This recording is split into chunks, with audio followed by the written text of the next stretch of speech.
На данный момент самый опасный первый подъезд дома номер 1 по улице Надеждинской находится на вот таких подпорках, которые и держат всю конструкцию. Лестничные пролеты деформированы. Трещины просто невероятных размеров, и находиться здесь не просто опасно, а даже безумно страшно. И тем не менее, последняя семья выезжает отсюда 30 июля после длительного судебного разбирательства. Переезжаем к брату. То, что они предлагали, нас не устроило жилье, потому что непригодно для жилья. А сейчас переезжаем к брату на время, пока все эта процедура не пройдет. Вот еще одна семья, которая в спешке покидает квартиру. Айнура Гюльмамедова рассказывает, что об аварийном состоянии дома и о срочном расселении узнала в отпуске на материке. Вот это вот все состояние, понимаете, когда нам просто позвонили, поставили перед фактом, вы должны выехать, дом в аварийном состоянии, а где вы были раньше? Это же не за месяц произошло, правильно? Это не 2, не 3, это годами, видимо, все это скапливалось. Мы платили капремонт. То бишь, я все понимаю. Я понимаю жилфонд, понимаю ЖЭК, который требует нас. Но и они нас должны понять. Но мы же люди, мы живые люди. Значит, они о нас не думали. Нам не говорят, куда ехать, где заключать договора, что с пропиской. Вообще никакой информации нам не предоставили. Якобы, когда говорили, что там было собрание. Ну хорошо.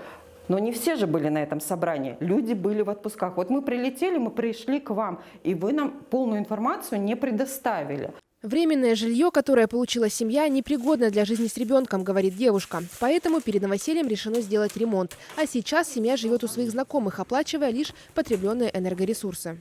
Там будем мы жить, платить, делать в своей квартире ремонт. Ремонт дорогостоящий. Сегодня только у нас запросили за коридор и за кухню 40 тысяч.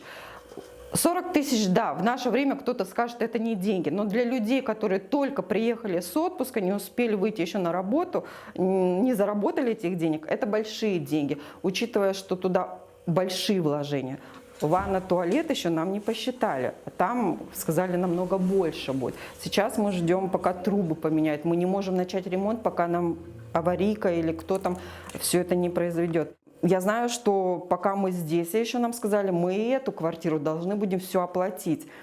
Понимаете, здесь оплатить, там оплатить, съемное вот это жилье.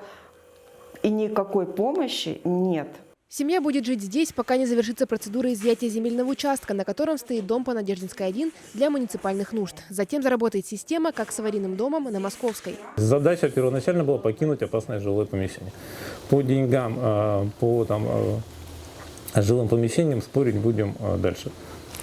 Поэтому полагаю, что нет оснований считать, что это займет больше времени, чем необходимо процедурно.